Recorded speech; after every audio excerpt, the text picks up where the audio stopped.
Sefer Devarim opens differently than every book that came before it. In Bereshit, Shmot, Vayikra, and Bamidbar, the words on the page come from one source, God speaking to the nation, or to Moshe, and Moshe relaying it exactly as he received it. Devarim breaks that pattern from its very first verse. Ele Devarim asher diber Moshe el Kol Yisrael.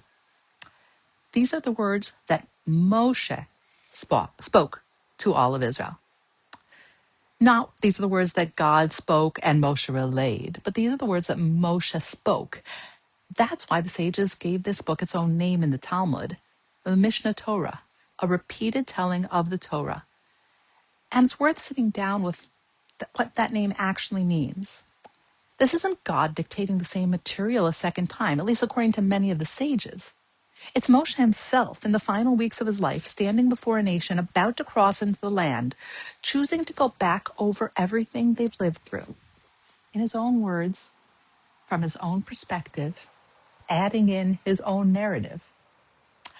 Rav Amnon Bazak, a contemporary Bible scholar at Yeshivat HaLetzion, shows exactly how this plays out inside our own Parsha. He points out that when Moshe retells the story of the spies here in Devarim, the account shifts noticeably from the version in Bamidbar. The spies are barely mentioned, and the blame falls almost entirely on the people. In Rav Bazak's words, our Parsha recounts the story from a particular perspective, which essentially reproaches Am Yisrael and explains why the previous generation had not entered the Promised Land. So here we have a question.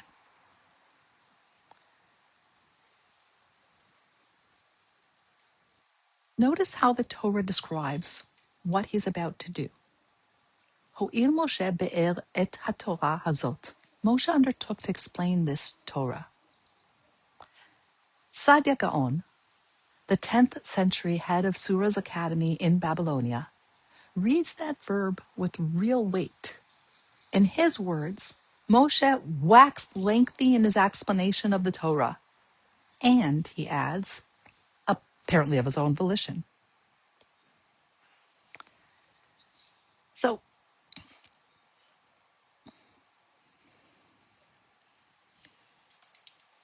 this is a recap, but a recap with an angle. It isn't simply data being repeated back. It's a specific person at a specific moment deciding what this generation needs to hear and how. And one of those angles, right from the opening verse, is rebuke. Let's read verse 1 again closely, and you'll notice something odd.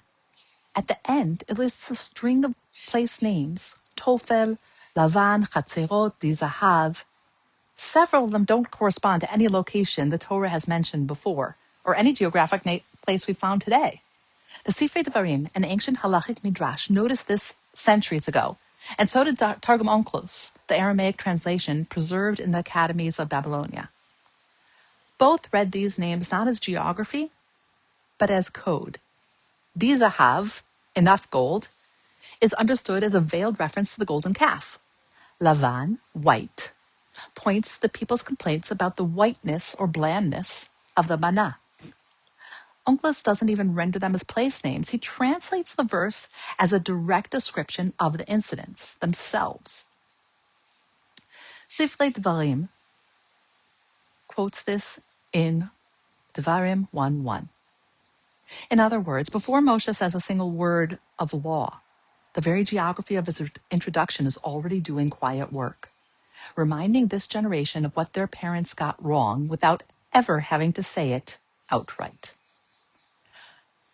Rav Amnon Bazak makes a related point about this same chapter, looking past the place names to the story ourselves. Our parsha retells the sin of the spies quite differently than we did in Sefer Devarim.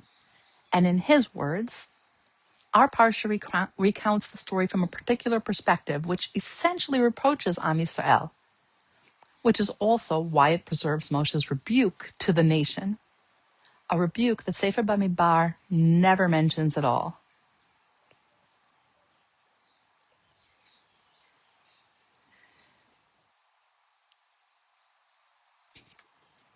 But rebuke is only ever half the story of who you're teaching. Consider Abarbanel, the statesman scholar of Spain and Portugal, who asks a bigger question about the entire book.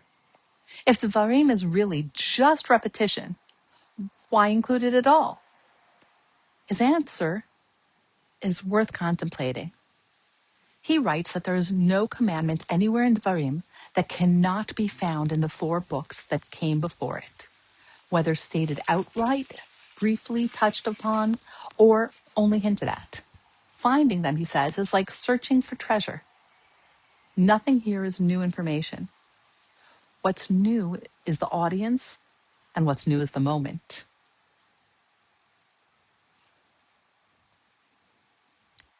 And that's really the heart of it. Moshe isn't asking, what do they need to know? He's asking, who exactly am I talking to? This is not the generation that stood at Sinai. This is their children. People who never saw the sea split, who never heard the voice of the mountain at the mountain, who have only heard about all of it secondhand.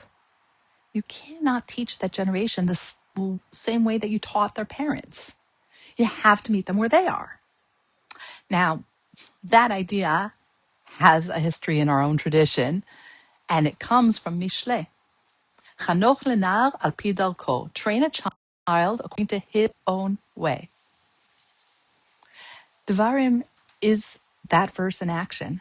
Same Torah, same laws, same history, but delivered in a completely different key, because the person receiving it is a completely different person than the one who received it the first time.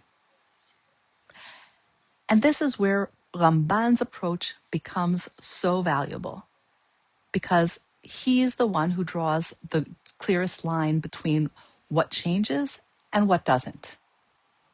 Ramban, the 13th century Spanish sage, makes the case that the first 4 books of the Torah are, word for word, exactly what God said to Moshe. Devarim is different in form, Moshe's own language, Moshe's own emphasis, Moshe's own choices about what to highlight and what to leave unsaid. But Ramban is equally clear that nothing new was actually revealed on the plains of Moab. Every law Moshe reviews here he already received at Sinai or in the tent of meeting years earlier. It's all originally from God. Put simply, the telling changes, the facts don't. That's really the lesson here underneath this entire book, and maybe underneath every act of retelling our own history that we do, generation after generation. The same events can come to us through rebuke, through instruction, through poetry, through law, through song, shaped by who's speaking, who's listening, and what moment in time it's being told in. Devarim proves that a story can be told in 100 different voices across 100 generations and still be entirely true. Different narrators, different angles, different audiences. Each one met exactly where they stand. But the base is the base. The facts are the facts.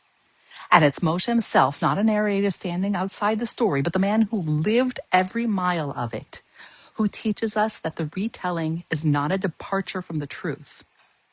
Done right, it's how the truth survives long enough to reach the next generation at all.